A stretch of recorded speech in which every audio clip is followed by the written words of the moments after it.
And I know we have a question, so we'll open it up to a couple questions. And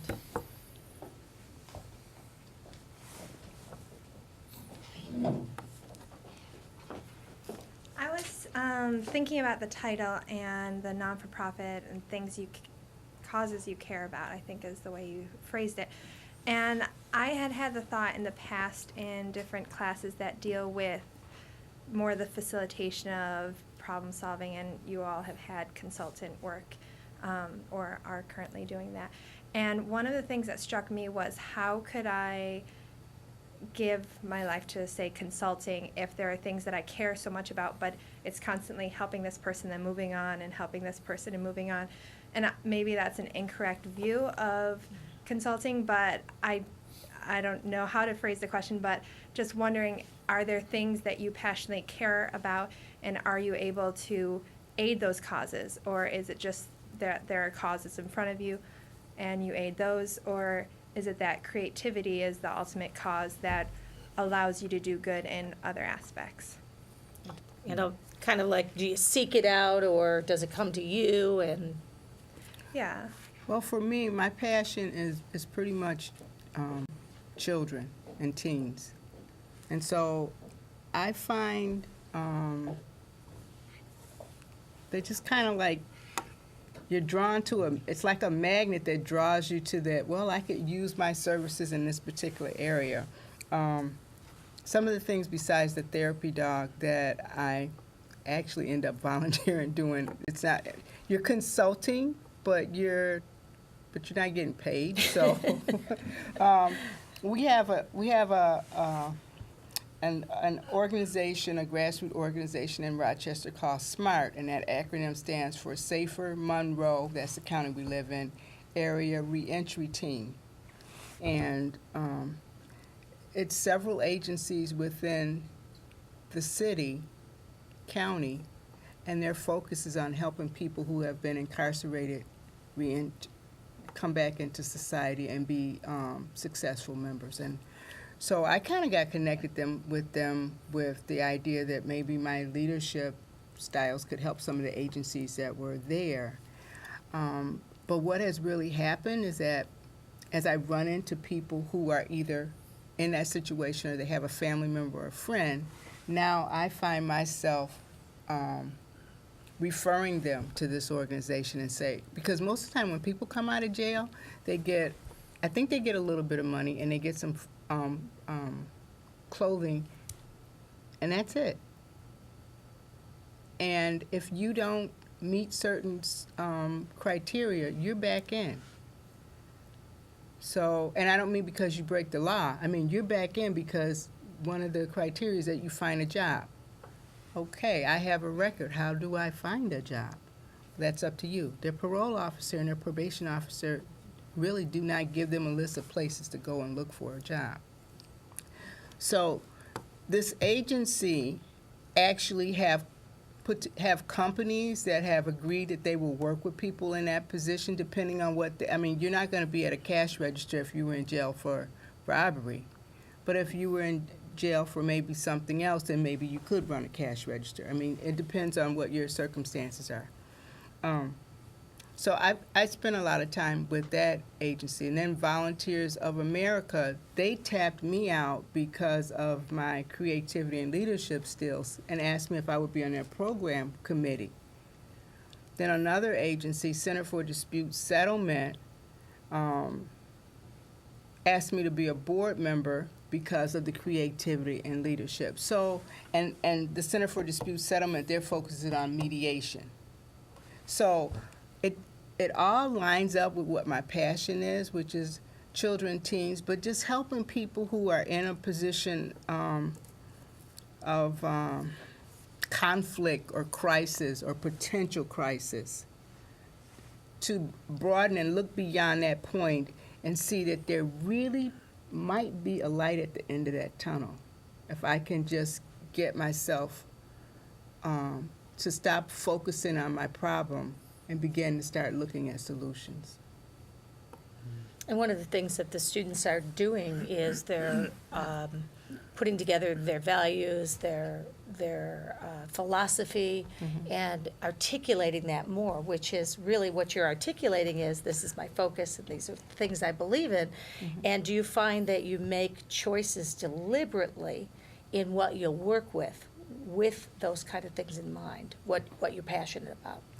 Yeah, like just before I came here, I clicked on my email, and I had been looking for a job earlier in the fall. And I got an email from one of the search engines, I don't know what you call it, that I had been put my resume on.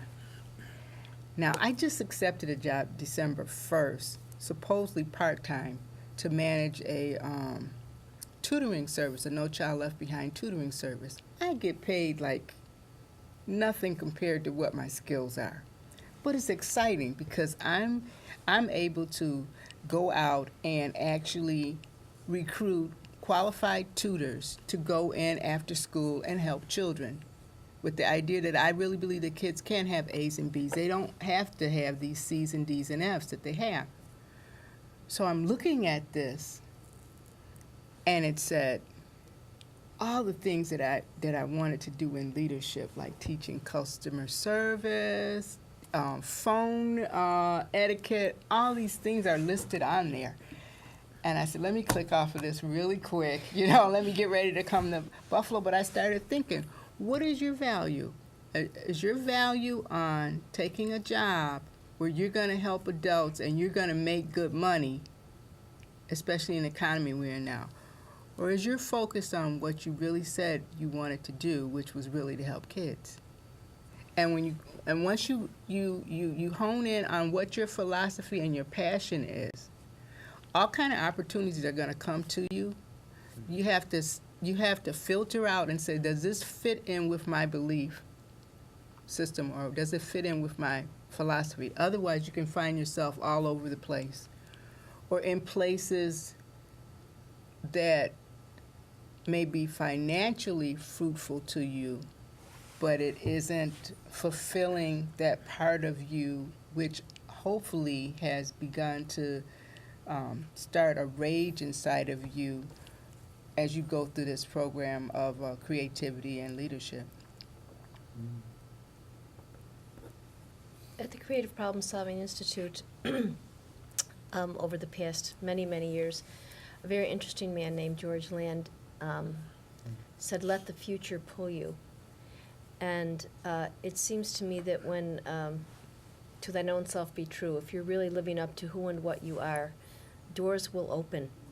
And once again, I think that the way you have to respond to those doors opening, otherwise you can be all over the place and it'll be a little bit crazy, is to say what's best for me. And I think, I'm not sure that's where you were going before, but if you're not true to yourself when those opportunities come your way, it can get very chaotic. So again, choose your criteria wisely, because they will come to you. Mm-hmm. They will there will be doors opening all over the place. If you do find out who and what you are and really explore that path, and get some support systems, by the way.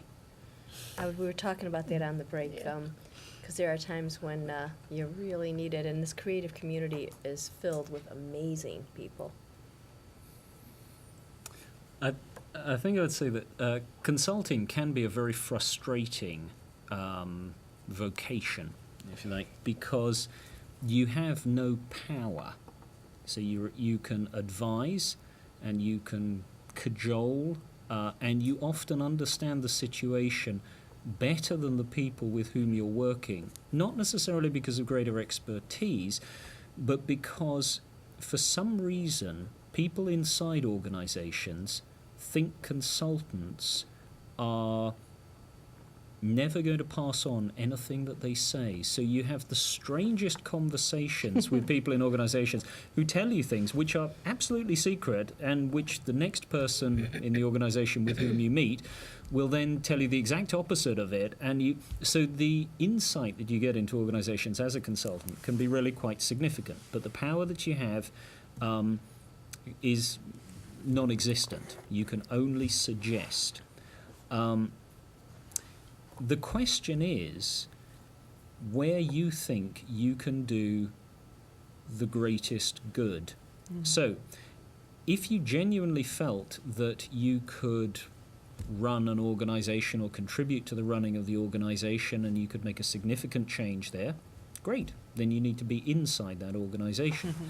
If, on the other hand, that through your career you have developed some sort of overview of a situation, or it may be some sub-element of that, then it probably means that you would be of most benefit to be able to share that across a number of organizations. I mean, we've been talking about education, and if you had a particular speciality in some aspect of education that other school systems would benefit from, then operating as a consultant might be a useful way to do it. But I think that's got to be the choice, or that's got to be what you understand. Where would I be able to make the greatest contribution, matched with, as Joette was saying, an understanding of what it is that you really want to be able to do. Now, the one caveat I would put on this is that when you're working in an organization as a consultant, as you get to know people, you have a privileged position. You are in all sorts of meetings, you get involved in all sorts of decision making as an advisor, which when you actually join the organization, you'll find you're no longer in that situation. So if you found an organization that you thought this would be fantastic, I'd love to be part of it, you need to do a quick reality check, because your role within that would change potentially quite significantly, unless they recruited you as CEO or something like that. So one needs to be careful not to delude oneself into both your ability to make change if you actually worked in the organization and the role that they would actually want you to do. Consultants are useful because they can get rid of you. Kind of the be careful of what you ask for, yeah, as well. You know, I thought when I was taking my last course, which is the course that you're in, that okay, the world is going to be ready for me now. You know, I'm all equipped. I got everything. And I truly had internalized all my classes to the point that when I wrote my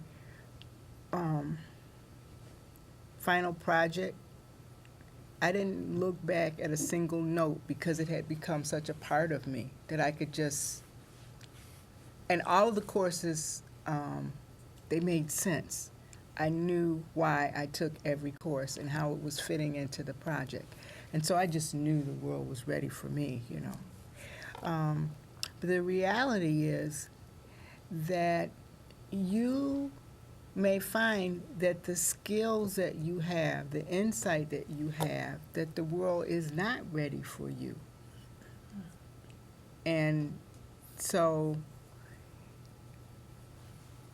be willing to be open and think of ways, all kind of creative ways that you can use your skills in areas other than you thought you might be using your skills. Does that make sense? Okay.